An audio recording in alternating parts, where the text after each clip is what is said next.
Why intelligent people make bad decisions. Assalamu alaikum and welcome to the Sacred Man Experience podcast. I'm your host, Imran Muhammad, aka the Pattern Interrupter. Here we speak about the journey of manhood through the lens of faith, how to be strong but also soft, how to lead but also to listen. Today, I want to explore something that appears confusing on the surface, but once you understand it, it explains a great deal about human behavior. Why is it that intelligent people repeatedly make bad decisions? Not once, not by accident, but repeatedly. Let me be clear from the beginning. This is not about intelligence. Most of the people I have worked with, spoken to, and observed over the years are intelligent individuals. Some are highly educated, some are highly successful, some are highly respected in their fields. And yet, they still find themselves caught in cycles of behavior that they know are not good for them. So the question is not, do they know better? The question is, if they know better, why don't they act better? Let's begin with a simple truth. Knowledge does not automatically lead to change. Knowledge is just the potential of change. That's it. And knowledge is not power. Knowledge is the power to change. It automatically does not create the change. You can know exactly what is right and still do what is wrong. You can understand consequences and still repeat the behavior. You can have clarity in your mind and confusion in your actions. So something deeper is happening. Let me give you an example. I once worked with an individual who was very successful in his career, highly capable, very articulate, very intelligent. If you spoke to him, you would assume he had full control of his life. But privately, there was a pattern of decisions that repeatedly undermined his progress. He would make a decision, regret it, correct it, and then eventually return to the same pattern again. Same pattern again.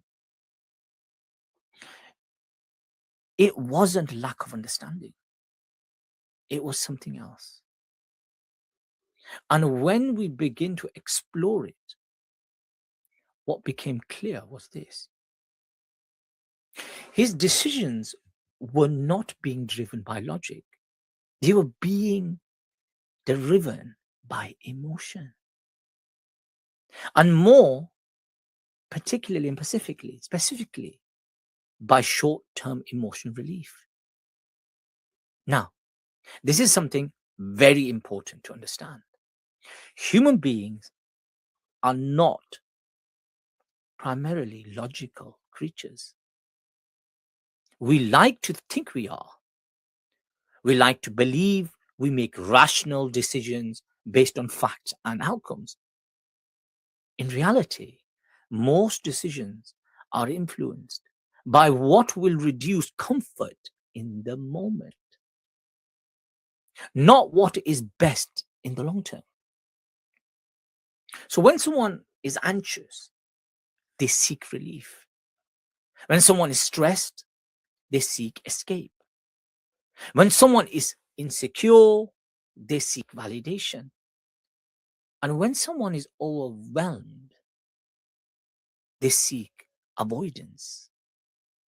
And this is where intelligent people often get trapped. Intelligence helps you justify behavior. It helps you explain it. It helps you rationalize it. You don't just do the wrong thing. You build a logical argument for why it makes sense. Let's go a little deeper. There are three major forces that override intelligence. The first one is emotions. The second one is habits. And the third one is identity. Let's look at emotion first. When emotion is high, logic becomes weak. In moments of stress, anger, fear, or excitement, people often make decisions they would never make when calm. Not because they are foolish, but because emotional intensity narrows perception. It reduces long term thinking. Now let's look at the second one, habit. Habit is what you repeat without thinking. The brain prefers efficiency. So, if a behavior has been repeated often enough, it becomes automatic. An automatic behavior does not require intelligence. It just in one moment, in an instant, it happens. It only requires repetition. And finally, identity. This is the deepest one. Because people do not only act based on what they think is right, they act based on who they believe they are.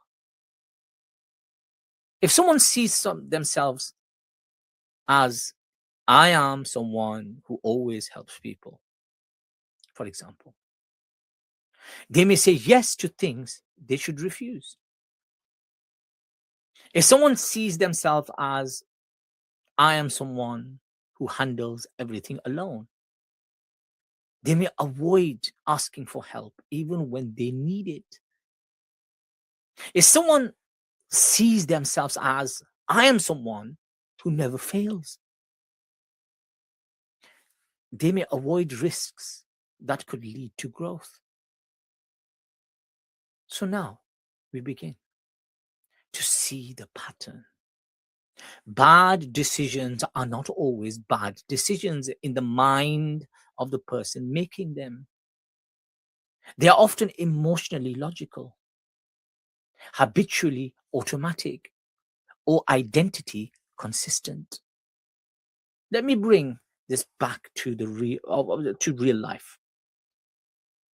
I have seen people repeatedly return to behaviors they said they wanted to stop. Not because they didn't understand the consequences, but because in moments of pressure, the behavior offered something immediate.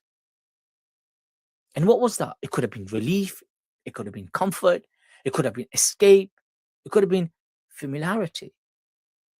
And in that moment, the long term consequences felt distant. This is why change is difficult.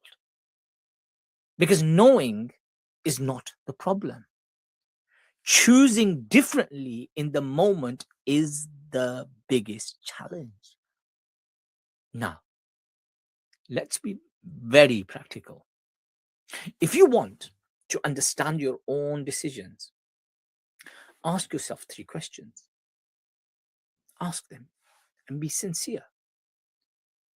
Question number one: what emotion am I trying to change right now through this decision? Question number two: is this decision based on long term clarity or short term relief? And question number three: what pattern am I repeating without realizing it at all? Because awareness is the beginning of disruption. And disruption is the beginning of change. Now, I want to leave you with something important. Most people assume that transformation is about learning new information. It is not. Transformation is about interrupting old patterns. It's about catching yourself in the moment of automatic behavior and creating space where there used to be reaction. That space is where choice lives. And choice is where change begins. So the real question today is not, do you know what is right? The real question is, in the moment of pressure, will you choose what is right? Because that is where most people struggle. Not in knowledge, but in execution. Thank you for joining me on the Sacred Man Experience podcast. Until next time, stay aware, stay honest, and continue becoming the person you were created to be. Assalamu alaikum wa